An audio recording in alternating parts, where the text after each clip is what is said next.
देवादिदेव महादेव को जल चढ़ाया, बस उसी पात्र का जल शंकर जी को चढ़ाओ, उसमें से बचा हुआ थोड़ा सा जल बेलपत्री के वृक्ष के नीचे चढ़ाना प्रारंभ करना। कौन सा बेलपत्री का वृक्ष? जिसकी छाया आपके ऊपर आ गई। शिव महापुराण बड़ी सुंदर बात कहता है, ध्यान दीजिएगा। जिस बेलपत्री का पौधा तुम्हारे सिर का, और ये दोनों हाथ ऊपर कर लो, अपन खड़े हुए और खड़े होकर दोनों हाथ ऊपर करें, इतना बड़ा बेलपत्री का पौधा है, उस बेलपत्री के पौधे की पत्ती को कभी तोड़कर शंकर जी को नहीं चढ़ाना चाहिए। ध्यान रखना, कितना बड़ा पौधा। आप खड़े हो जाओ और खड़े होने के बाद आपका हाथ ऊंचा कर लेना, इतना बड़ा पौधा है, उस पौधे की पत्ती बेलपत्री को तोड़कर शंकर भगवान को कभी नहीं चढ़ाना। शंकर भगवान को उस बेलपत्री को, उस वृक्ष की पत्ती को तोड़ना चाहिए जो वृक्ष तुम्हारे हाथ से थोड़ा सा ऊंचा हो, जिसके लिए तुम्हें हाथ और ऊंचा करना पड़ रहा हो।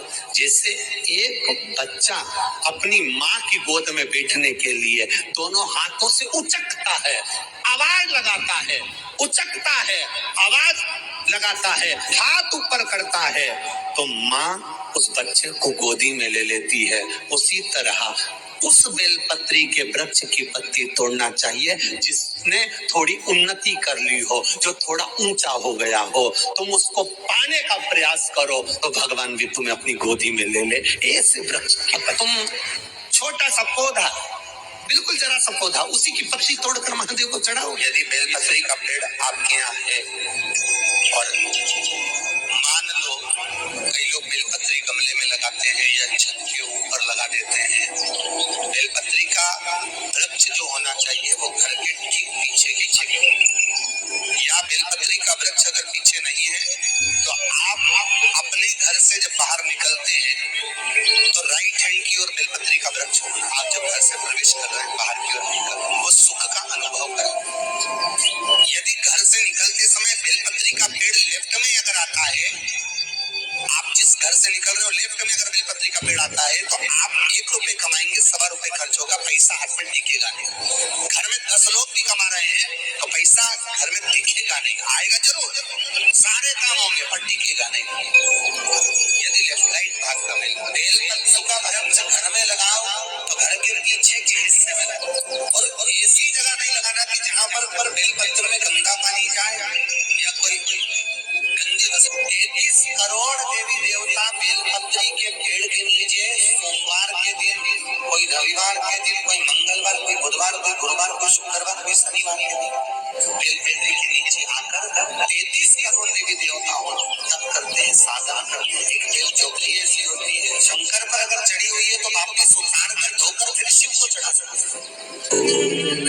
किसी व्यक्ति से कोई काम करवाना, वो काम नहीं कर रहा, कोई फाइल आगे नहीं बढ़ रही है, कोई कार्य अटक रहा है, या फिर कहीं रुपया पैसा अटक गया हो, नहीं निकल रहा हो, तो एक जल के पात्र में जल भरकर 5 बेलपत्री शिव जी को समर्पित कर कुंदकेश्वर महादेव का नाम लेकर एक सफेद पुष्प बेलपत्री के ऊपर जो शिव जी को चढ़ाई है उस पर समर्पित कर जल जो लेकर गए हो, अपनी उस कामना को कर कि मेरा ये कार्य अटक रहा है, ये कार्य नहीं हो रहा, कुंदकेश्वर महादेव का नाम लेकर धीरे धीरे जल की धार चढ़ाई। और एक बात हमेशा याद रखना, फिर निवेदन कर रहे हैं, अच्छे से समझ लेना, शंकर जी पर जब जल चढ़ता है, शिव जी का जब अभिषेक होता है, शंकर जी पर जब जल चढ़ाया जाता है, दूध चढ़ाओ, जल चढ़ाओ, कुछ भी चढ़ाओ, और एक बात का स्मरण अपने जीवन में होना कि इतने ऊपर से मत चढ़ाना कि जल चढ़े और छींटे आपके ऊपर। बहुत ध्यान दीजिएगा। हाँ, तो यहाँ तक वर्णन करा गया है कि शंकर जी का जल चढ़ा हुआ जहाँ से बहकर जाता है ना, उसको लांगा तक नहीं जाता। यहाँ लांगते हैं क्या? नहीं ना, परिक्रमा भी करेंगे तो वहीं से लौट कर वापिस उतर जाएंगे। शिव जी का जहां से जल बहकर जा रहा हो, चढ़ा हुआ जल जहां से बहकर जा रहा हो, उसको लांगा तक नहीं जाता। और कई लोग बड़े बड़े आनंद में शंकर जी पे इतनी ऊपर से जल चढ़ाएंगे तो वो छींटे पूरे अपने ऊपर आना चाहिए, शरीर पर आना चाहिए। नहीं, उसका दोष है, मारो उसका दोष है। आप भगवान को अगर जल चढ़ाओ, दूध चढ़ाओ, तो मान लो अगर जैसे एक सरल भाषा में समझ लो और अच्छे से, कि जैसे ये शिवलिंग है शंकर जी का, ये शिवलिंग है, और आप जल चढ़ा रहे हो तो इतनी ऊपर से छोड़ोगे तो पानी का छींटा तो अपने ऊपर आएगा, पर वही जल, वही दूध, वही सामग्री आप शिवलिंग से थोड़ी सी दूरी बनाकर अगर आप समर्पित करेंगे तो बाबा उसको स्वीकार भी करता है और आनंद की अनुभूति भी लाता है। वो तुम्हारा है। फूल तुम्हारा है नहीं, जल तुम्हारा है नहीं, दूध दही तुम्हारा है नहीं।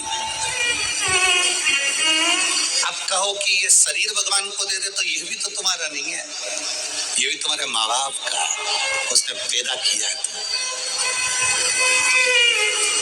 जब शरीर ही अपना नहीं है तो ये सारी संपदा अपनी क्या है? तो भगवान करे तू अपना खुद का दे। खुद का क्या है? तो शिव महापुराण की कथा कहती है खुद का है इस शरीर के अंदर उत्पन्न होने वाला अहंकार। जब तू मेरे मंदिर में आए तो अपना अहंकार मुझे देकर चले जा। वो खुद का है। अहंकार व्यक्ति का स्वयं का होता, और शिव जी आपसे अहंकार मांगते। लंका के राजा रावण से भगवान शंकर ने कहा क्या था?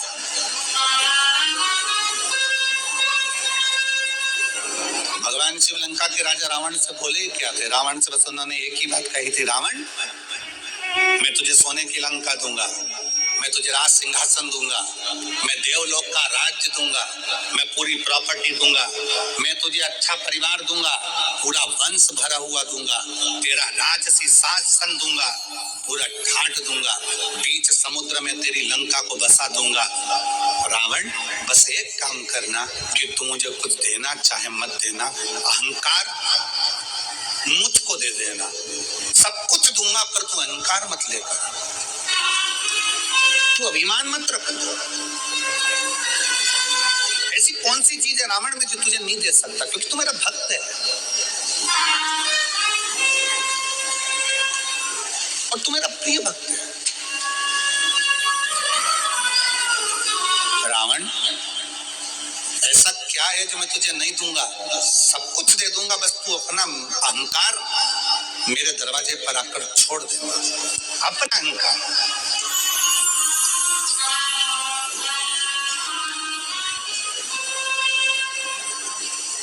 शंकर जी के मंदिर में कौन कौन गया दर्शन करने के लिए? कभी तो गए होगे, एक लोटा जल चढ़ाने के लिए जाते हो, रखो। हो सकता है आपके शंकर जी के मंदिर में नंदी है, शिवजी हैं, पार्वती जी है, गणेश जी हैं, कार्तिकेय जी हैं, सब कुछ।